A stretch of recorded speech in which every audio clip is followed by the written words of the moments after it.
people who don't know, ஐயோ நாங்கள் இப்படி வாழ்ந்துட்டோம், எங்களுக்கு முட்டாள்தனத்தில் வாழ்ந்துட்டேன் அப்படின்னு சொல்கிற உங்களை உயர்த்தி வைக்கப்படுறார்.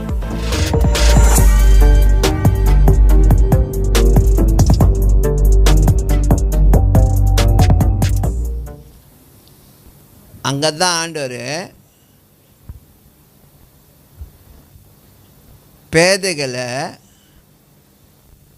உயர்த்துவார். people who don't know, ஐயோ நாங்கள் இப்படி வாழ்ந்துட்டோம், எங்களுக்கு முட்டாள்தனத்தில் வாழ்ந்துட்டேன் அப்படின்னு சொல்கிற உங்களை உயர்த்தி வைக்க போகிறார். ஸோ அதனால் உங்களுடைய கடந்த வாழ்க்கையை குறித்து கவலைப்படாதீங்க. ஐயோ நான் இது செய்யலை சரியா, நான் அதை செய்யலை சரியா அப்படி சொல்லி கவலைப்படாதீங்க. ஏன்னா உங்கள் லைஃப்பை ரிவர்ஸ் பண்ணுறதுக்கு ஆண்டவர் இருக்கிறார். நான் தான் சொன்னேன்னா இல்லையா, ஒரு நேரத்தில் நான் சொன்னேன் இல்லையா, 50 வயசில் நான் 30 வயசு வாழ்க்கையை வாழ்ந்துக்கிட்டு இருக்கேன்னு சொன்னேன் இல்லையா.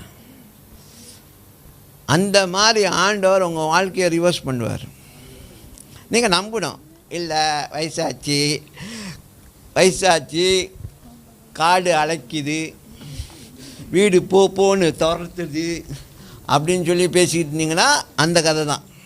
இந்த கதை அந்த கதை தான். ஆனால் நீங்கள் மகிமை மேல் மகிமை அடைந்து கொண்டு மறுரூபம் அடைகிற நிலைக்குள்ளே வருங்கன்னா நீங்கள் உங்கள் லைஃப் ரிவர்ஸ் ஆகுது.